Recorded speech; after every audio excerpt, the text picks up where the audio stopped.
안녕하십니까. 지금부터 2024년 9월 통화신용정책보고서의 주요 내용에 대한 기자 설명회를 시작하겠습니다. 오늘 보고서는 박종우 부총재부님, 최창호 통화정책국장님께서 설명해 주시겠습니다. 담당 부장님, 팀장님들도 배석하였습니다. 안녕하십니까. 한국은행 박종우 부총재부입니다. 한국은행은 한국은행법 제96조 제1항에 따라 통화신용정책 결정 내용과 배경, 향후 정책 방향 등을 수록한 통화신용정책 보고서를 연 2회 작성하여 국회에 제출하고 있습니다. 또한 이를 대외에 공표함으로써 통화신용정책에 대한 국민의 이해를 돕기 위해 노력하고 있습니다. 오늘 발표하는 보고서 내용에 대해서 간략히 말씀드리면, 우선 지난 2월 이후에 통화신용정책 운영과 관련하여 기준금리 결정의 배경, 중소기업 한시 특별 지원 기한 연장, 공개시장 운영 대상 기간 확대 등에 대해 충실히 기술하였습니다. 그리고 향후 정책 운영과 관련해서는 물가와 성장, 금융 안녕 측면에서 주의 깊게 점검해 나가야 할 부분들에 대해 상세히 설명하였고, 금통위원회 3개월 내 기준금리 전망과 그 배경에 대한 기술도 강화하였습니다. 아울러 이번 보고서에서는 이슈 분석 챕터를 신설하여 두 가지 이슈를 심도 있게 살펴보았습니다. 첫 번째는 최근의 주택시장 및 가계부채 상황과 경제적 영향을 분석하고 정책적 시사점을 도출하였습니다. 두 번째는 중앙은행 대출제도에 대한 경제주체들의 이해를 돕기 위해 주요국의 상설 대출제도를 정리해 보았습니다. 마지막으로 6개의 참고 박스를 통해 대내외 정책 여건 변화를 다각적으로 점검하였습니다. 그러면 이제 최창호 통화정책국장이 이번 보고서에 수록된 이슈 분석과 참고 박스에 대해서 조금 더 구체적으로 말씀을 드리겠습니다. 안녕하십니까. 통화정책국장 최창호입니다. 이번 통화신용정책 보고서에 대한 개괄적 내용은 배포해드린 요약 자료를 참고하시기 바라며, 이 자리에서는 이슈 분석과 참고 박스를 중심으로 간단하게 설명드리겠습니다.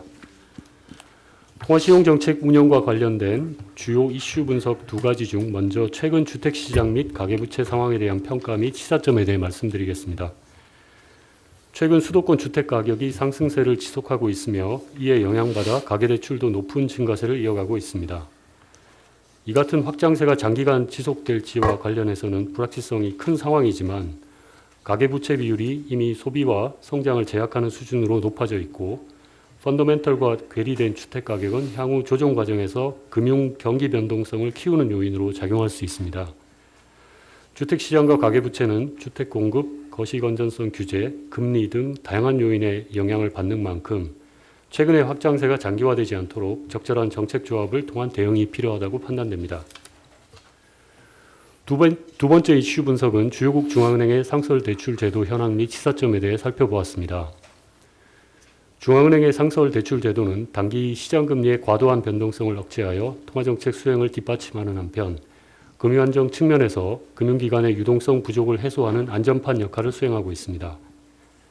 주요국 중앙은행은 그간 상설 대출 제도의 금융안정 기능을 강화하기 위해 대출 대상 기관과 적격 담보 범위를 비교적 넓게 설정하여 운영하는 가운데, 금융불안 발생 시에는 가상금리를 인하하고 적격 담보 범위 및 대상 기관을 확대하는 등 제도의 유효성 제고 노력을 지속해 왔습니다. 한국은행도 지난 7월 상설 대출 제도인 자금조정 대출의 금리를 낮추고 적격 담보 범위 및 만기를 확대하는 등 대출 제도의 금융안정 기능을 강화한 바 있습니다. 앞으로도 금융의 디지털화 진전, 비은행 예금 취급 기간 비중 확대와 같은 금융환경 변화에 대응하기 위해서는 주요국의 경험 등을 참고해서 대출 제도 개선 노력을 지속해 나갈 필요가 있을 것입니다. 다음은 참고 박스의 주요 내용에 대해 말씀드리겠습니다. 먼저 최근 엔화 움직임에 대한 평가 및 국내 외환 시장에 대한 영향에서는 금년 7월 이후 나타난 엔화의 강세 전환 배경과 원화 환율 등에 미치는 영향을 점검하였습니다. 다음으로 최근 민간 소비 흐름 평가를 통해 내수의 핵심 부문인 민간 소비의 회복이 지연되고 있는 배경을 살펴보고 향후 흐름을 전망해 보았고, 최근 고용 상황에 대한 평가에서는 다양한 고용 지표들을 점검하여 노동시장의 급격한 위축 가능성을 평가해 보았습니다. 또한 최근 장기금리 하락의 주요 동인 및 평가를 통해서는 5월 이후 상당폭 하락한 국내 장기금리의 변동 요인을 분석하고 앞으로의 움직임에 대해 평가했으며, 최근 외국인 및 거주자의 증권 투자 흐름과 향후 전망에서는 외국인의 국내 증권 투자와 거주자의 해외 증권 투자 규모와 흐름을 비교하고 이에 따른 향후 외환시장 리스크에 대해 점검해 보았습니다. 이상으로 이슈 분석 및 참고 박스에 대한 설명을 마치겠습니다. 예, 그럼 지금부터 질의응답 시간을 갖겠습니다. 질문을 하실 때에는 소속과 성명을 함께 말씀해 주시면 감사하겠습니다. 예, 강 기자님.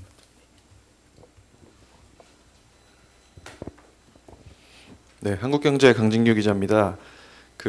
지금 3.5% 기준금리 상황이 긴축의 영역에 있다고 보시는지 궁금한데요. 금융상황지수 보면은 뭐 중립 수준에 근접했다고 기술해 주셨는데 어쨌든 금리가 계속 유지되는 상황에서도 뭐 금융 상황이 상당히 완화적으로 가고 있는 이유가 무엇인지 궁금하고요.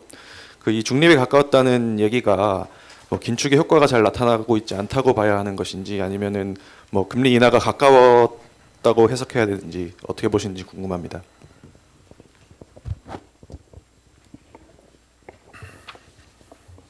말씀하신 대로 지금 여러 가지 금융 상황 지수나 이런 것들을 보면 사실 저희가 이제 전반적인 금융 여건의 긴축 정도는 상당히 좀 완화돼 가고 있는 게 사실입니다. 뭐 여러 가지 이유가 있겠지만 기본적으로는 이제 향후 금리 인하에 대한 기대가 상당 부분 선반영돼 있다고 보고 있고요. 다만 그렇지만 이제 기준금리 레벨 자체는 뭐 아시겠지만 여전히 긴축적인 영향이 있고요. 그래서 이제 그런 것들이 사전에 지금 반영되면서 그 영향이 좀 커지고 있다고 보고 있습니다. 과거에도 이렇게 이제 기준금리 인하 사이클이 시작되기 전에는 뭐 비슷한 상황들이 나타났었는데요. 근데 이번 같은 경우는 좀 그 정도가 과거에 비해서는 좀 크다고 보고 있고요.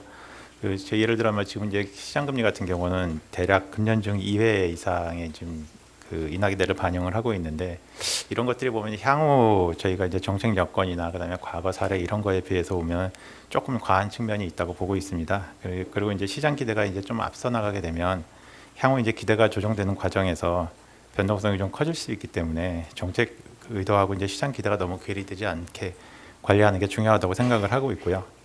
그리고 이제 그러한 점에서 이제 좀 한 두 가지 정도를 말씀드리고 싶은데 향후 금리 인하 시점이 사실 언제가 될지는 제가 예전에서 말씀드린 사항은 아닙니다. 그렇지만 이제 그 이후의 속도도 굉장히 중요한데 이거와 관련해서는 두 가지 점을 좀 염두에 두셔야 될 게 먼저 이제 우리나라는 주요국보다 금리를 선제적으로 인상을 하였고 이에 따라 다른 나라에 비해서는 상대적으로 덜 올리면서 물가를 좀 어느 정도 안정시킬 수 있었습니다.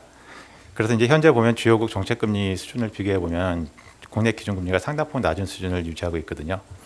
그래서 이제 향후 이제 이 금리 인하 사이클에서도 조정의 폭이라든가 속도에 대한 기대를 형성할 때 이런 부분에 대한 고려가 좀 있을 필요가 있다고 생각을 하고 있습니다. 그리고 또 이제 피벗 시점이 언제가 될지는 모르지만 이후에 통화정책을 운영함에 있어서 저희가 한쪽만 보는 게 아니라 거시경제 전반의 흐름을 고려할 거고요. 그 과정에서 금융안정 상황을 계속 주의 깊게 살펴가면서 결정할 것이라는 말씀을 드립니다. 예, 다음 질문 받겠습니다. 예, 우 기자님. 네, 저 연합인포맥스의 오진우 기자입니다. 일단 이번에도 마찬가지고 과도한 금리 인하 기대가 형성되지 않게 커뮤니케이션 해야 한다라는 말을 길게 보면 7월 금통위 때부터 계속하고 있는데요. 시장 금리는 별로 되돌려지지 않고 있습니다. 대외 요인의 영향이 크다고는 하지만 제가 볼 때는 한은의 커뮤니케이션도 뭐 금융안정, 가계부채가 중요하다고 하면서도 금리 인하 가능성을 열어두는 위원이 대폭 늘어나는 것과 같이 좀 혼재된 커뮤니케이션을 계속하고 계신 영향도 있는 것 같습니다. 일단 그래서 좀 직접적으로 조금 여쭤보고 싶은데요. 보고서에 나와 있는 서베이 혹은 국고채 금리에 내재된 향후 금리 경로, 기준금리 경로 기대가 좀 과도하다라는 판단인 게 맞는지를 여쭤보고 싶고요. 이 그래프 상으로는 내년 말까지 한 2.75 서베이 상으로 3회 정도 금리 인하를 예상하고 있는데요. 그게 과도하다라고 보는 판단인 게 맞는지 여쭤보고 싶고, 그 다음에 이 부분도 좀 헷갈리는 게 이제 정책 조합이라는 이야기를 계속하고 있는데요. 이게 정부가 규제를 강화하고 나면 그 자체로 금리를 인하할 수 있다라는 조건이 되는 건지, 아니면 정부 조치에 의해서 부동산하고 가계부채가 잡히는 현상을 확인해야 금리를 움직일 수 있다는 건지 조금 명확하게 설명을 부탁드립니다.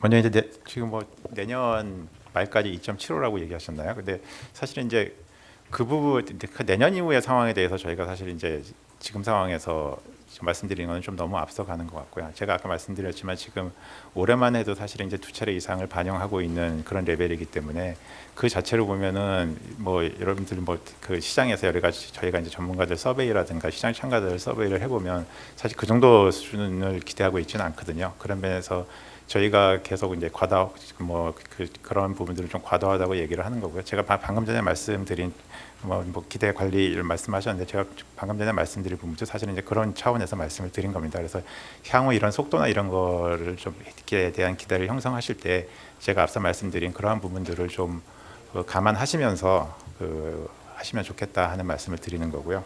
그 다음에 이제 그 금융 안정 그와 관련해서는 저희가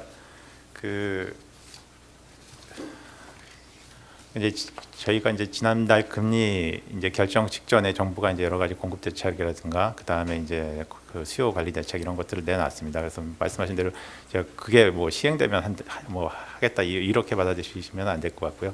어쨌든 지난달에 정부가 그걸 내놨기 때문에 그 효과가 어떻게 나타나는지 이런 것들을 지켜보고 그리고 또 그 효과들이 지속될 것인지 이런 것들을 종합적으로 좀 전망을 해가면서 그러면서 금리를 결정해 나갈 거라는 말씀을 드리고요. 그런 면에서 보면 이제 저희가 이제 사실은 그래서 지금 뭐 여러 가지 뭐 얘기 나오는 것 중에 하나 지난 8월에 뭐 금리를 내렸어야 되는 거 아니냐 이런 의견들이 뭐 충분히 있는 거를 잘 알고 있습니다. 근데 저희가 이제 왜 그럼에도 불구하고 굉장히 이렇게 조심스럽게 갈 수 없느냐 하는 부분을 좀 설명을 드리면 사실 물가 면에서 보면 이제 금리를 정상화하는 여건이 형성돼 있다는 데는 저희도 동의를 하고요. 또 이제 내수 회복도 아직은 좀 더딘 상황이기 때문에 통화결제 결정할 때 이거를 분명히 고려할 필요도 있는 것도 사실입니다. 그래서 이제 말씀하신 대로 위원 네 분이 이제 3개월 후에 그 인하 가능성을 열어놓자고 하신 것도 아마 주로 그런 부분을 고려하신 걸 거고요. 그렇지만 이제 금리 조정이라는 것은 기본적으로 이제 경제에 무차별적으로 영향을 미칩니다. 그래서 이제 어느 한쪽에서 효과가 있게 되면 다른 쪽에서는 또 부작용을 수반하게 할 수밖에 없거든요. 그래서 통화정책 결정할 때 이런 것들을 좀 종합적으로 보면서 결정을 해야지 된다고 생각을 하고요. 그래서 지난 8월 같은 경우도 사실 보면은 사실 만족스럽지는 않지만 내수는 어느 정도 조금씩 올라오는 모습을 보이고 있었고, 근데 이제 그 당시 상황을 돌이켜 보면은 사실 그때가 이제 저희 금통위 직전에 8월 첫 주, 둘째 주 이런 상황을 보면 지금 뭐 수치가 다 나왔지만 그 당시에 주택가격 상승률이라든가 거래량 증가율, 증가 규모 이런 것들이 사실상 피크를 찍고 있는 상황이었습니다. 그리고 저희가 내부적으로 이제 여러 가지 그 입수한 데이터를 가지고 저희가 추산을 해봤을 때 8월달 가계 대출 증가 규모가 상당히 클 거라는 것을 예측을 하고 있었거든요. 저희가 뭐 내부적으로 추정 수치를 말씀드리면 저희가 최소한 8조 이상은 나올 거라고 보고 있었고, 뭐 규모가 클 경우에는 9조 이상도 나올 수 있다는 생각을 하고 있었습니다. 사실 이제 그런 상황에서 저희가 만약에 그 금리를 인하하게 되면 사실 이제 그런 주택시장 과열 심리라든가 이런 거 굉장히 좀 부채질할 우려가 있었기 때문에 이런 상황을 고려했다는 걸 말씀드리고요. 그런 상황에서 이제 금통위가 이제 여러 가지 이제 금리 인하에 따른 내수 진작 효과라든가 그다음에 금융 안정 측면에서 리스크가 커지는 부분을 비교 분석을 했는데 그렇게 판단을 해볼 때 뭐 당장의 금리를 내리는 것보다는 정부가 내놓은 일련의 정책들이 얼마나 효과를 나타내는지 보고 그다음에 주택 시장이나 가계대출 이런 것들이 안정되어 가는지를 확인해가면서 금리를 결정하는 게 정책을 결정하는 게 낫다고 보기 때문에 금리를 동결했다는 말씀을 드리고요. 그래서 일부에서 뭐 실기론 이런 것들을 얘기를 하고 있는데 저희가 이제 통화정책을 결정할 때 그런 부분들을 종합적으로 좀 깊이 고민을 해서 했다 하는 말씀을 드립니다. 예, 다음 질문 받겠습니다.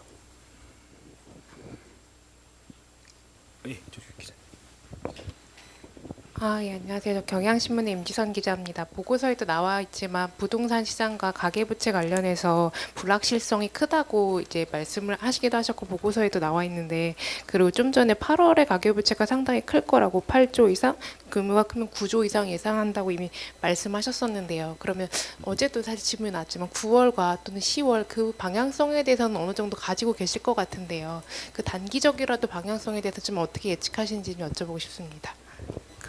저희가 이제 지금 사실 9월 달에 좀 여러 가지 요인들이 있어서 이제 상당히 크게 늘어난 부분이 있기 때문에 이제 8월 달에요.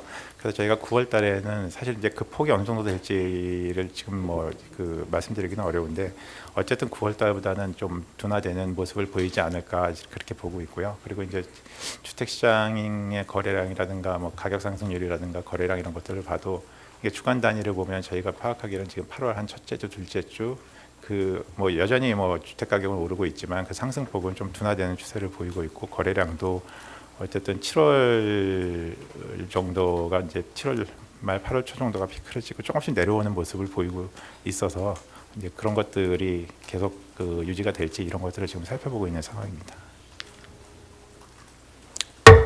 예, 다음 질문 받겠습니다. 예, 남 기자님.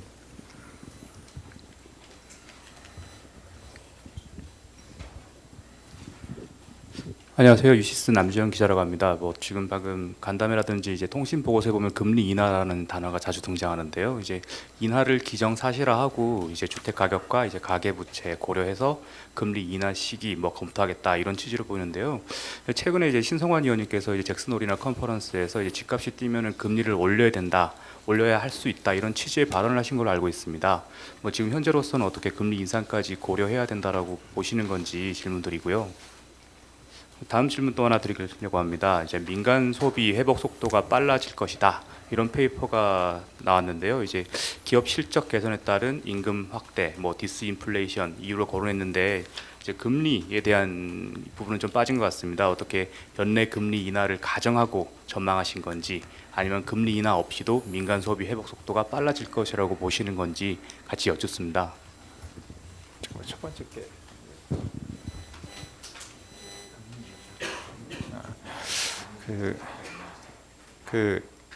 사실은 지금 이제 저희가 사실 금리 인하를 아직 시작을 안 한 상황이고요. 그 상황에서 지금 말씀하신 대로 이제 다시 이제 금리 인상 이런 것까지 좀 얘기할 수 있는 기는 좀 너무 성급한 것 같고요. 뭐 제가 뭐 금통위원님의 뭐 여러 가지 거에 제가 말씀드린 건 적절하지 않습니다. 그런데 한 가지 이제 말씀드리고 싶은 거는 저희가 이제 통상적으로 이제 금융 불균형을 얘기를 할 때 이제 주로 줄어드는 것들이 이제 기초 그 여건과 계열이 자산 가격의 상승이라든가 아니면 이제 신용의 과도한 팽창 이런 것들을 이제 주로 들고 있습니다. 그렇지만 이제 통화 정책을 운영함에 있어서는 기본적으로 이제 사실 저희가 주택 가격 상승 자체도 굉장히 중요하기는 하지만 사실 그에 따라서 그에 따른 영향으로 나타나고 있는 가계부채 증가세 이런 쪽에 기본적으로는 좀 포커스를 두고 있다는 말씀을 드리고요. 그리고 이제 몇몇 그런 차원에서 이제 저희가 이제 의결문에 수도권 주택 가격 이런 것들이 들어가니까 이제 통화 정책이 어떤 특정 지역의 자산 가격을 타겟팅하는 거 아니냐 이렇게 생각하시는 분들도 있는데 저희가 이제 의결문에 그 문구를 포함시킨 거는 사실 지방은 지금 계속 하락세에서 좀 벗어나지 못하고 있는 상황입니다. 근데 이제 수도권 같은 경우는 이제 상승을 하고 있는데 아시겠지만 수도권은 이제 주택 가격 자체가 높고 그러다 보니까 전체 주택 시가총액에서 차지하는 비중도 굉장히 큽니다. 그래서 이제 그런 수도권 지역의 주택 가격이 상승하고 거래량이 늘어나다 보니까 최근에 이제 가계 대출 증가의 상당 부분, 그러니까 매우 큰 부분을 사실은 그쪽이 차지하고 있는 거거든요. 그렇기 때문에 저희가 그걸 유의하고 있다는 말씀을 드리는 거고요. 그리고 두 번째는 네. 민간 소비 관련해서 이제 질문해 주셨습니다.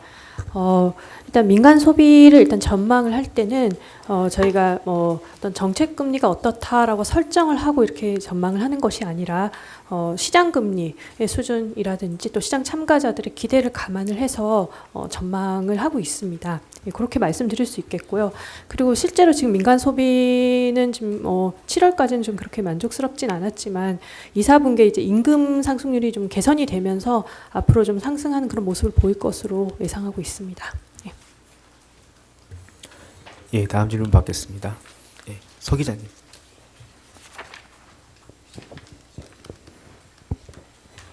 예, 안녕하세요. 이투데이 서지희라고 합니다. 저희 자료를 보면은 주택시장 위험 지수가 7월에 1.11로 나왔습니다. 그런데 이게 과열 위험 구간이 1.5부터 시작이 되는데 그러면 이게 1.11로 오른 수준 이후에 이제 8월 수치도 혹시 나온 게 있는지 궁금하고 그러면 저희 한은에서 분석하기로는 지금 과열 위험, 그러니까 과열 구간 진입을 앞두고 있다 이렇게 보시는지도 먼저 궁금합니다. 그리고 이제는 그 주택시장 그 분석 시사점에서 보면은 향후 이제 전망에 대해서 나온 두 가지가 방향이 나오는데 점차 안정될 것이라는 견해에서조차도 안정 시점을 내년 이후로 이제는 담아주셨습니다. 이 두 가지의 그 시나리오가 한국은행의 뷰인지 먼저 궁금하고 그러면 지금 금융안정 리스크가 가장 중요하게 고려되고 있는데 안정에 대한 전망조차도 그 안정 시점이 내년 이후라면 이 부분이 이제 금리 인하 속도에 대한 부분 아까 그 서두에 좀 말씀해 주셨던 그 속도의 부분을 좀 반영해 주신 것인 내용인지 좀 추가로 궁금합니다. 그리고 마지막으로 좀 궁금한 거는 어제도 이제 설명해 주시고 오늘도 이제 설명해 주실 때 9월 가계부채에 대해서 둔화라고 표현을 해주셨는데 사실상 9월과 10월에는 연휴가 포함이 돼서 실질적으로 일주일 정도는 기간이 빠진다고 생각합니다. 그러면은 이게 총량으로 봤었을 때 9월과 10월에 그 금액이 가계부채 규모가 준다고 해서 그걸 둔화로 표현하는 것은 조금 조심스럽게 접근해야 되지 않을까. 그렇다면 그 일평균 금액 내지 일평균 건수 뭐 이런 그 세부 단위로 봤었을 때도 9월에도 그 둔화라는 표현을 적용을 해야 되는 건지 아니면 이게 착시 효과를 불러일으킬 수 있을 것 같아서 그것까지 함께 말씀 여쭙겠습니다. 그 위험지수에 대해서는 조금 이따 부장이 설명을 드리고요. 그 주택가격 전망, 주택시장 전망에 대해서는 저희가 사실은 이제 불확실성이 큽니다. 그래서 저희가 이제 양쪽의 견해를 이제 기술을 했는데요. 그 저희가 어떻게 보고 있냐를 말씀드리면 사실 내년 이후 상황을 단언하기는 좀 어렵습니다. 그렇지만 이제 사실 이제 주택 가격이 최근에 단기간 내 급등을 했기 때문에 가격 레벨 자체가 조금 부담스러운 수준으로 올라갔고요. 아시겠지만 뭐 21년에 전고점에 거의 근접하거나 일부 그것보다 높아진 단지들도 나오고 있고. 그리고 이제 그 여러 가지 정부가 이제 정책들을 시행을 하고 있기 때문에 조심스럽기는 하지만 사실은 여러 가지 기초 그 뭐 소득 대비 주택 가격 비율이라든가 그다음에 이 지금 어쨌든 전세가율 자체가 과거만큼 그렇게 높지 않기 때문에 투기적 수요를 일부 제한하는 측면이 있는 거 이런 것들을 뭐 생각해 본다면 조심스럽기는 하지만 수도권 주택 가격의 이제 추세적 상승세가 뭐 장기간 이어지지는 않지 않겠느냐 이렇게 좀 기대를 하고 있습니다. 그렇지만 여전히 뭐 불확실성이 높기 때문에 지켜보고 있다는 말씀을 드리고요. 그리고 이제 가계 대출 문제는 말씀하신 대로 지금 8월 달에 그 상당폭 증가를 했고 9월 달에는 말씀하신 여러 가지 그런 요인들이 있기 때문에 이게 어쨌든 이제 수치 자체는 9월 달에 이제 조금씩 둔화되는 움직임이 있는 건 맞는데요. 그게 이제 추세적으로 계속 갈 것인지 그런 흐름이 이어질 것인지 이런 거에 대해서는 아직도 불확실성이 있기 때문에 저희뿐만 아니라 뭐 정부 금융당국도 굉장히 좀 경계심을 가지고 지금 지켜보고 있다는 말씀을 드립니다. 그리고 그리고 주택시장 상황지수는 7월까지 숫자가 맞고요. 8월에 여러 가지 상황을 봤을 때 이건보다는 조금 더 올라갔을 것으로 추정이 됩니다. 그리고 지금 뭐 과열 위험 단계까지 뭐 언제 가냐 뭐 이런 질문은 2020년, 21년을 보시면 될 것 같은데요. 그때 보시면 지금 같은 상황이 한 1년에서 1년 반 지속된 이후에 과열 위험 정도로 올라갔었습니다. 그래서 지금부터 한 그 정도 기간이 지속되면 거기까지도 갈 수 있다 이렇게 보시면 될 것 같습니다. 그리고 내년 이후에 아까 그 말씀하신 불확실성 이런 것들 내년 이후에나 그런 것들이 뭐 향후 정책 방향, 정책 속도 이런 거에 뭐 그 감안을 했냐고 말씀드렸는데 사실 그것까지는 아니고요. 근데 어쨌든 아까 제가 말씀드렸지만 저희가 지금 상황은 금융 안정 쪽을 계속 주의 깊게 보면서 속도라든가 이런 거를 그 조심스럽게 좀 가야 되는 상황이기 때문에 그런 부분들을 고려하셨으면 좋겠다는 말씀이고요. 그리고 이제 사실은 이제 데이터가 그 뭐 저희가 이제 한두 달 데이터만 가지고 그거에 기반해서 하는 건 아니고요. 그 데이터들 그리고 그 데이터들에 기반해서 그 이후에 뭐 전체적인 흐름이나 이런 것들이 어떻게 될지를 함께 보아가면서 정책 결정을 하고 있다는 말씀을 드립니다. 예, 다음 질문 받겠습니다. 예, 장 기자님.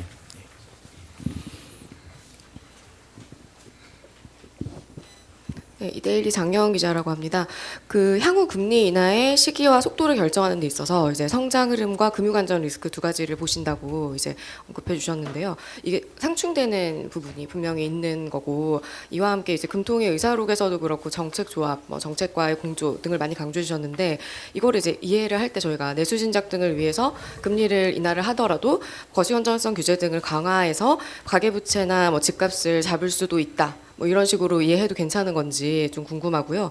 그리고 거시건전성 규제 추가 강화가 필요할 경우 해야 될 수도 있다라고 하셨는데 어떤 걸 생각하고 계시는지도 말씀해 주시면 감사할 것 같습니다. 그리고 약간 지역적인 문제일 수 있는데 그 민간 소비 흐름 이제 분석해 주시면서 자영업자의 업황이 회복되지 않을 수 있다는 걸 이제 단서를 달아주셨는데요. 필 생각하기로는 민간 소비가 회복이 되면은 자영업자 업황도 좋아질 것으로 볼 수도 있을 것 같은데 이 두 가지가 같이 이루어지지 않을 수 있다고 보는 데는 자영업자 업황이 안 좋은 거를 뭐 다른 이유를 보고 계신 게 있는지 궁금합니다. 그 첫 번째 질문은 이제 사실 이제 저희가 이제 통화정책 피벗을 이제 준비하고 있는 중앙은행 입장에서는 사실은 그 과정에서 나타날 수 있는 부작용들을 완화할 수 있는 정부의 거시건전성 조치라든가 이런 것들이 취해진 거는 저희 굉장히 적절한 조치라고 보고 있고요. 그리고 이제 그것들이 어떻게 이제 실제로 효과를 나타내는지를 보고 계속 결정해 나갈 거라는 말씀을 계속 드리겠습니다. 그리고 네. 민간 소비 관련해서 이제 질문 주신 거에 대해서 이제 답변 드리겠습니다. 일단 민간 소비는 이제 저희가 점차적으로 회복될 것으로 보고 있고 또 이제 현재 이제 지금 7, 8월을 봤을 때 이제 저희가 봤던 것과 이제 비슷한 그런 예상대로 가고 있는 것으로 판단됩니다. 다만 이제 자영업자 업황의 경우에는 사실 장기적인 문제로 계속해서 이게 자영업자 업황은 이제 좀 개선이 좀 느렸던 측면이 있고 그리고 이제 양극화 문제라든지 이제 그런 부분도 저희는 좀 심하다고 보고 있습니다. 그런 상황에서 이제 민간 소비가 전반적으로는 회복하겠지만 취약계층 조금 좀 어려움이 좀 지속되면서 개선 속도가 좀 다소 더딜 수 있겠다라고 그렇게 보고 있습니다. 예. 참 그리고 질문 하나 빠뜨린 것 같은데 향후 조치 어쨌든 저희가 이제 지금 주택 시장이나 가계부채 이런 상황에 유의해야 된다는 건 저희나 뭐 금융당국이나 뭐 의견을 같이 하고 있고요. 그 부분에 서로 공감대가 형성돼 있습니다. 그리고 이제 추가적인 조치 부분에 대해서는 얼마 전에 금융당국에서도 밝혔듯이 이제 주택시장 상황이나 가계부채 흐름 이런 것들을 보면서 대책이 필요하다고 생각되면은 뭐 추가적으로 과감한 조치를 즉각 내놓을 것으로 지금 저희는 알고 있고요. 그런 부분에 대한 의견을 저희가 지금 전달을 하고 있는 상황입니다. 예, 다음 질문 받겠습니다. 요 앞에 김 기자님.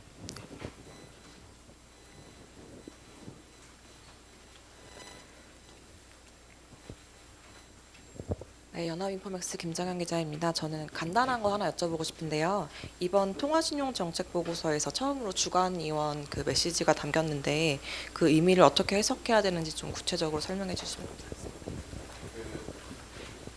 먼저 사실 이번에 이제 주간위원 메시지를 저희가 이제 처음 오픈을 했는데요. 사실은 이제 주간위원들께서는 항상 이제 저희 안건을 심의 의결하는 과정에서 본인의 주간위원 입장에서 여러 가지 의견을 제시를 하십니다. 그리고 이제 저희가 그것들을 최종적인 보고서에 또 반영을 하고 있고요. 그런데 이제 저희가 이제 그걸 대외적으로 공개는 하진 않았었는데 뭐 아시겠지만 저희 검토위원분들의 여러 가지 이제 뭐 대외적인 소통 요구 이런 것들이 있기 때문에 저희가 이제 그런 차원에서 이번부터 이제 저희가 주요 보고서를 발간할 때마다 주간위원들이 밝혔던 의견들을 메시지 형태로 포함을 하기로 했습니다. 그래서 이번 메시지 같은 경우도 황건일 위원님께서 사실 이제 저희가 이 통화신용 보고서 같은 것을 심의 의결할 때 상당히 오랜 회의를 하거든요. 그래서 위원 협의회도 하고 그다음에 여러 가지 피드백도 주고받는데 그 과정에서 어느 정도 공감대가 형성된 부분을 중심으로 그다음에 거기에 주간위원 본인의 좀 의견을 더해서 이렇게 발표하셨다고 보면 될 것 같습니다. 그리고 이제 저희가 이런 방식의 이제 그 보고서에 주간위원의 메시지를 담는 것 이외에도 뭐 다 아시겠지만 다다음 주에 이제 신성환 위원님이 뭐 자리를 가질 거로 제가 알고 있고요. 그다음에 이후 이제 다른 위원님들도 일정을 정해서 그 소통 기회를 계속 확대할 것으로 지금 확대를 계획하고 있는 것으로 알고 있습니다. 그리고 이제 또 하나 말씀드릴 거는 사실 저희가 이제 무공기관 관련해서도 조금 제가 소통을 조금 강화하는 방향으로 이번에 좀 명확히 좀 정리를 했는데요. 저희가 이제 명확히 좀 이제 말씀드릴 것은 이제 무관기관은 통방회의 일주일 전 새벽 0시, 그러니까 예를 들어 목요일 날이면 그 전주 목요일 0시가 되겠죠. 그리고 종료 시점은 그 당일날 총재님의 기자간담회 종료 시까지로 명확히 설정을 했습니다.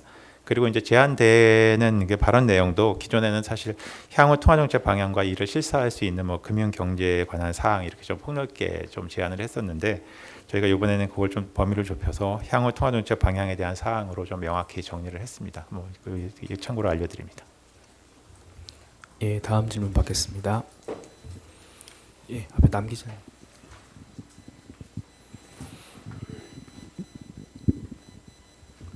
안녕하세요. 유시스 남주현 기자라고 합니다. 이제 이번에 나온 8월 금통위 의사록에 보면은 관련 부서 답변으로 최근 뭐 수도권 주택 가격 오름세와 가계 대출 증가세가 단기간 내 진정되기는 어려울 것이 보인다. 이후 전망 관련해서는 불확실성이 크다 이렇게 표현되는데요. 여기서 단기간이라고 하는 게 얼마를 의미하는지 우선 여쭙습니다. 그리고 이제 의사록을 감안하면은 오늘 보고서와 보면은 보고서에서는 안전 견해와 장기화 의견 두 가지가 제시가 됐는데 이제 의사록에서 관련 부서 답변으로 보면은 아무래도 불안 장기화 시각에 무게를 싣고 있는 거 아닌 건지 설명 좀 부탁드립니다. 지금 이제 의사록에 그 관련된 내용은 사실 그 부분은 뭐 아시겠지만 8월 저희 통방 당시 상황을 기준으로 기술을 한 거고요. 그래서 이제 그 당시에 사실은 아까 말씀드렸지만 주택시장 과열 심리가 사실은 거의 뭐 정점에 달하던 시기였었고, 그 다음에 8월달 저희가 아까 말씀드렸지만 저희 가계대출 증가 규모가 저희가 상당히 클 거로 좀 예상하고 있는 상황이었기 때문에 그렇게 저희가 회의 과정에서 답변을 드렸고요. 향후 흐름 관련해서는 아까도 말씀드린 가계대출 증가세는 9월달에는 어쨌든 좀 규모 자체는 줄어들 것으로 보고 있는데 주택가격 같은 경우는 사실 큰 흐름이 있기 때문에 이게 단기간 내에 사실 확 꺾일 거라고 얘기하기는 좀 어려운 상황입니다. 그래서 이제 어쨌든 그렇지만 주택가격 상승률 자체는 지금 완만히 이제 둔화되는 움직임을 보이고 있기 때문에 그게 언제까지 갈지를 제가 사실 이 시점에서 뭐 단기간이라고 할 때 그 당시는 사실은 워낙 그 흐름이 셌었기 때문에 이게 뭐 한두 달 내에 진정될 거라 이렇게 사실 기대하기는 좀 어려운 상황이었었고요. 근데 지금은 아까도 말씀드렸지만 여러 가지 지금 뭐 가격이 올라간 부분, 그다음에 여러 가지 정부 대책, 그다음에 그런 것들 때문에 조금은 심리라든가 이제 흐름 같은 것들이 좀 완화되고 있어서 이제 그런 부분이 좀 계속되기를 좀 기대를 하고 있는 상황입니다. 네, 다음 질문 받겠습니다. 예, 오 기자님. 네, 연합인포맥스의 오준우 기자입니다. 지금 말씀하시는 부분이 8월 금통위 때보다는 지금 상황이 훨씬 부동산 시장 상황이 나아졌다, 진정됐다라는 판단을 하시는 게 맞는지가 궁금하고요. 그 판단을 지금 하실 수 있는 건지가 궁금한데, 지금 이 그래프 보고서에 나온 걸 보면 단기적인 반등 구간이라고 표시되는 부분도 제일 짧은 게 8개월이거든요. 이게 지금 상황에서 이것보다 더 짧은 기간에 이제 시장이 진정될 수 있다라고 보시는지, 그렇게 본다면 근거가 뭔지가 궁금하고요. 그리고 이제 조금 뭐 명확하게 아까도 질문 나왔지만 9월, 10월은 가계부채 뭐 휴일 역량 이런 것 때문에 부채의 규모로 좀 판단하기 어려울 텐데, 이거 10월 금통이 인하 가능성은 크지 않다라고 보는 게 맞는지 답변을 좀 부탁드립니다. 그리고 마지막으로 만약에 금리를 연내 인하는 조금 그래도 여전히 가능성을 열어두시는 것 같은데, 한 번이라도 그 부분이 주택시장을 다시 과열시킬 위험에 대해서는 어떻게 생각하시는지 설명 부탁드립니다. 상황이 나아졌다고 하는 표현은 조금 정확하지는 않은 것 같고요. 저희가 이제 계속 경계감을 상황이 나아졌다고 하면 사실 좀 안심한다는 이런 뉘앙스로 들리는데 저희가 전혀 그런 상황은 아니고요. 어쨌든 수치로 나오는 주택가격 상승률이라든가 아니면 이제 주택 거래량 이런 것들은 조금씩 둔화되는 모습을 보이고 있다. 이게 또 정확한 표현인 것 같습니다. 그래서 뭐 저희가 그걸 나아져서 이제 나아졌기 때문에 괜찮다. 사실 그런 식의 판단은 전혀 아니고요. 지금 여전히 그 상승률 레벨 자체도 높고 주택 거래 규모 자체도 과거 평균에 비해서 아직 높기 때문에 계속 저희가 경계를 해야 되는 상황이라고 보고 있습니다. 그리고 뭐 10월 인하 사실 그 부분은 뭐 제가 여기서 지금 말씀드릴 수 있는 사항은 아니고요. 어쨌든 10월에 금리 결정을 할 때는 어쨌든 9월까지 나오는 데이터들 그리고 이제 그것들에 기반을 했을 때 그 이후에 금융안정 측면의 리스크들이 어떤 흐름으로 갈지 이런 것들에 대한 그 판단을 통해서 뭐 결정해 나갈 것이라는 말씀을 드리고요. 그 다음에 마지막에 연내 뭐였죠?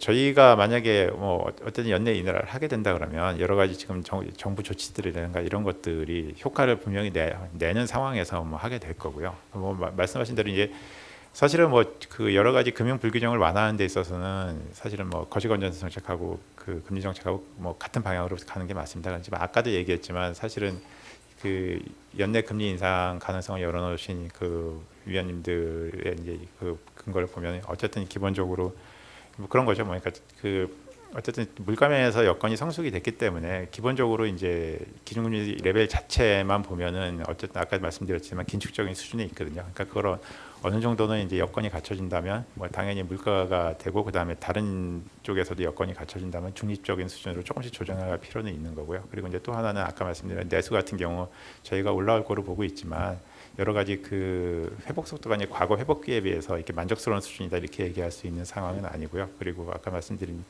그리고 이제 여러 가지 구조적인 요인들이 제약하는 부분들이 있기 때문에 저희가 이제 기대한 속도 정도로 올라올지에 대한 불확실성은 분명히 있는 상황입니다. 그래서 아마 그런 것들을 같이 고려하면서 인하를 하게 된다면 고려하면서 결정해 나가게 될 것 같습니다.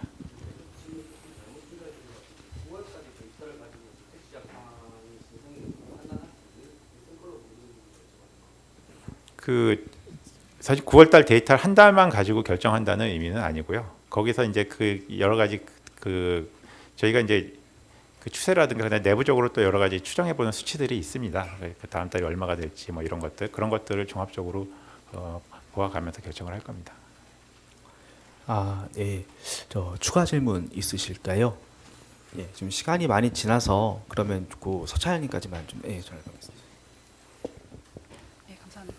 아주 궁금했었던 게 있는데 이게 아까 이제 이사님께 말씀드린 통화정책 피부서 준비하고 있는 중앙은행 입장에서 나타날 수 있는 부작용을 완화할 수 있는 건시 건전성 조치는 적절하다 말씀하셨는데 그렇다면 이게 7월에 그 스트레스 DSL 2단계 연기에 대한 조치도 적절했다고 지금 현 시점에서 이제 보셨을 때 적절했다고 보시는지 궁금하고 그 사이에 최근에 이제는 그 전까지 그 시장금리 내려가는데 이제는 어떤 금융당국의 메시지로 인해서 가상금리 조정으로 대출금리가 올라가는 현상이 발생하면서 이 통화정책 효과가 사실상 좀 상실하는 우려가 있는 거 아니냐라는 좀 지적도 있었습니다. 그렇다면 앞서의 질문 연장선으로 이런 당국의 메시지들로 인한 시장의 이런 흐름에 대해서도 공감대가 있으신 건지 아니면 이런 지적에 대해서는 좀 어떻게 의견하시는지 함께 말씀 부탁드리겠습니다. 그 7월달에 스트레스 DSR 연기한 부분에 대해서는 뭐 그 사실 그 담당하는 금융당국 입장에서 그 당시 여러 가지 상황을 고려해서 했던 걸로 알고 있고 그다음에 그게 이제 어쨌든 시장에 그런 신호를 읽힌 부분에 대해서는 그 분명히 뭐 저희도 그 공감을 하고 있고 그다음에 그 부분에 대해서는 금융당국도 뭐 그런 문제들에 대해서는 뭐 얘기를 한 걸로 알고 있습니다. 그래서 그리고 이제 그 대출금리 조정 이런 부분들도 사실은 그 금융당국에서 분명히 얘기를 했지만 여러 가지 뭐 혼란스러운 부분들이 좀 없지 않았었는데 그 부분도 어쨌든 최근 며칠 사이에 좀 조정이 되고 있는 분위기여서 저희가 뭐 그 정도 말씀만 드리겠습니다. 예, 좀 아까 말씀드린 대로 시간이 좀 많이 경과가 돼서 오늘 이상으로 오늘 기자 설명회는 좀 마치도록 하겠습니다. 괜찮아요. 예, 괜찮아요. 더 하셔도 조금만 더 맞을까요? 알겠습니다. 그럼 아까 이쪽에 드셨던 네, 아주경제 서민지 기자입니다. 계속 이어지는 같은 맥락의 질문인 것 같은데 그 가계부채 관련해서 점차 안정될 것이라는 견해에 대해서도 내년 이후 안정될 것으로 전망 이렇게 그 코멘트를 주셨더라고요. 그러면 둔화세가 일단 그 말씀하신 대로 여러 지표를 확인해서 확인이 되면 연내에도 금리 인하할 수 있다 이렇게 해석을 해도 되는 건지 왜냐면 이 코멘트 자체가 내년 이후에 안정될 것으로 전망된다 이렇게 주셨어가지고 그거에 대해서는 어떻게 해석을 해야 되는 건지. 그 아까도 말씀드렸지만 그 사실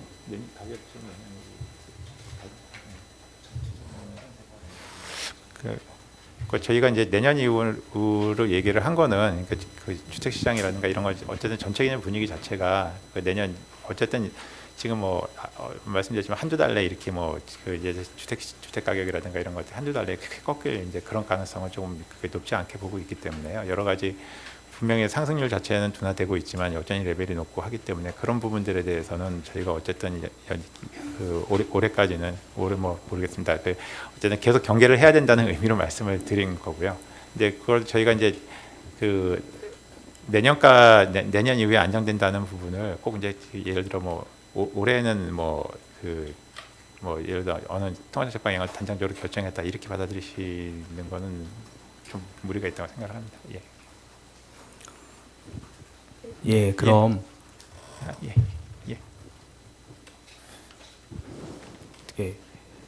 네, 그러면 좀 마이크 한 번만.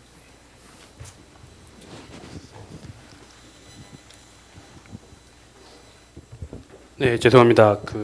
궁금한 게 너무 많아져서요. 기자단에도 죄송하다는 말씀드리고 싶고, 이 표에 보면 보고서 표에 보면 가계부채하고 민간 소비의 상관계수가 이제 2014년 여기 이제 빚내서 집 사라라는 기조가 시작된 시기인데요. 이때 이후로 이제 음의 상관관계를 보이고 있습니다. 가계부채가 늘어나면 소비가 오히려 줄어든다라는 건데요. 이게 현 시점에서 금리를 내렸을 때 이 가계부채 증가에 의한 음의 효과, 소비 효과랑 뭐 이자 상환 부담 감소에 의한 소비 양의 효과 두 개를 합쳤을 때 어떤 효과가 날 걸로 보시는지가 궁금하고요. 그다음에 이 건전성 조치 점수를 수치화해 놓은 게 있는데요. 지금 현재 점수가 거의 문재인 정부 초기, 그러니까 금융 대출 규제가 강화되기 이전 수준으로 대폭 떨어져 있는데요. 여기 점수를 많이 올려야 되는 상황이라고 생각하시는 건지, 규제를 훨씬 더 강화해야 되는 상황이라고 보시는 건지 궁금합니다. 일단 뭐 제가 답변 드리겠습니다. 첫 번째 말씀하신 그래프는 가계부채와 소비 간의 관계가 약화됐다는 그래프고요. 근데 질문하신 금리 조정의 소비 효과는 당연히 있을 거라고 보고 있습니다. 금리 조정의 경로는 대출뿐만 아니고 이자 부담이나 고용 그리고 임금 등의 경로를 통해서도 파급되기 때문에 금리 조정의 소비 영향은 반드시 있을 것으로 저희 내부적으로 추정하고 있고요. 근데 다만 지금 가계부채 수준이 올라와 있고 계속 원금을 상환하는 상황이기 때문에 이런 부분이 과거보다 그 효과는 약화시킬 수 있다, 이렇게 해석을 하시면 될 것 같습니다. 그리고 거시건전성 규제 인덱스 부분은 저희가 IMF가 2018년에 발표한 걸 가지고 저희가 시결을 연장한 겁니다. 그래서 그 기준으로 보면 말씀하신 수준이 맞다, 이렇게 말씀을 드릴 수 있고요. 향후 이게 강화되어야 되냐, 이 부분은 금융위원장도 얼마 전에 말씀하셨듯이 최근에 발표된 효과를 보면서 그 필요성을 좀 판단해 나가는 그런 입장을 저희도 동의하는 입장입니다. 제가 마지막으로 그냥 오늘 계속 얘기가 이제 그런 쪽에 좀 초점이 맞춰지는 것 같아서 이제 조금 정리해서 이제 다시 한번 말씀을 드릴게요. 저희가 이제 8월달에 사실은 이제 금리 결정을 할 때 제가 앞서 말씀드렸던 여러 가지 사실은 고려 요인들이 있었고요. 그리고 실제로 저희가 내부적으로 봤던 가계대출 증가 규모보다도 사실 8월달이 지금 조금 더 크게 나온 상황이어서 사실은 저희 입장에서는 그 당시 금리 결정은 사실은 적절한 조치였다고 생각을 하고요. 그리고 앞으로의 이제 통화정책 방향을 결정하는 데도 있어서도 자꾸 이제 어느 시점을 이렇게 자꾸 정해놓고 이제 질문을 하시면 사실 제가 이 자리에서 답변 드리기는 사실 굉장히 좀 어려운 부분이고요. 여러 가지 저희가 내수의 여러 가지 이제 물가 여건이 성숙되면서 금리를 이제 어쨌든 중립 수준으로 가져가야 되는 필요성, 그다음에 이제 내수 회복이 어쨌든 저희가 이제 과거 회복기에 비해서는 만족스럽지 못한 수준, 이런 부분들은 분명히 이제 금리 인하를 고려할 수 있는 요소가 될 거지만 그 과정에서 이제 여러 가지 금융 안정 상황 이런 것들을 사실 굉장히 주의 깊게 보고 갈 수밖에 없는 상황이다. 그래서 이제 그런 여러 가지 이제 시장 참가자들도 여러 가지 이제 금리에 대한 기대를 형성할 때 그런 부분들을 좀 감안해서 형성을 하는 게 좋겠다. 이 정도의 마무리 말씀을 드리겠습니다. 예. 혹시 통화정책부장님 잠깐만. 네. 예, 좀 전에 저희 보고서상에 있는 주택시장 관련해서 질문이 있었는데요. 한 가지 좀 말씀드리고 싶은 거는 저희가 이제 통화정책을 운영함에 있어서 저희가 이번에 특히 이제 수도권 주택 가격 중심으로 저희가 분석한 거는 그 자체보다는 그것이 가계부채를 통해서 금융 안정에 미치는 영향이 크기 때문에 저희가 이제 분석을 하고 또 나름 이제 전망을 해봤는데 말씀하신 대로 이제 수도권 주택 가격 수준 자체가 높고 전국에서 이제 시가총액에 차지하는 비중이 높다 보니까 그만큼 이제 가계 부채의 비중이 미치는 영향이 큰 상황입니다. 그래서 저희가 관심을 갖고 이제 보고 있는 거고요. 근데 잘 아시겠지만 이제 주택 시장은 보고서도 있지만 여러 그런 금리라든지 주택 공급이나 정책이나 이런 여러 요인의 영향을 받기 때문에 사실은 이렇게 단기적으로 아니면 이렇게 전망하기가 되게 어려운 게 사실이고요. 그래서 기본적으로 이제 보고서에 있는 톤은 단기적으로는 그게 이제 특정하기는 어렵지만 현재 흐름이 이어지겠지만 여러 가지 아까 이사님 말씀하신 높아진 주택 가격 수준이라든지 그다음에 여러 가지 정부 정책이라든지 이런 걸 통해 걸로 인해서 현재의 그런 높은 증가세가 좀 이어지기는 좀 장기간 이어지기는 좀 어렵지 않을까. 이제 그게 저희 조심스러운 전망이고요. 다만 여러 가지 그런 불안 요인이 상존해 있기 때문에 저희가 계속 경계감을 보고 이제 지켜보고, 특히 이제 그게 그 자체보다는 가계부채나 금융 안정에 미치는 영향에 초점을 맞춰서 지켜보겠다는 말씀을 드리겠습니다. 예, 아까 거수하셨던 김 기자님 질문 있으실까요? 예, 김 기자님 질문까지만 마지막으로 받도록 하겠습니다. 그 3월 통신 보고서에는 이 가계 대출이 당분간 낮은 증가세 그리고 불확실성이 있지만 주택 가격 하락에 대한 우려가 크다라고 해주셨는데 6개월 만에 주택 가격 상승기라고 판단이 좀 바뀌었잖아요. 그 근거가 뭐 거시 건전성 규제나 금리 등으로 언급하셨는데 3월에도 충분히 예측 가능한 상황이라고 저는 보여지는데, 좀 이렇게 판단이 크게 바뀌게 된 가장 큰 요인은 좀 무엇으로 보시는지 설명을 좀 부탁드립니다.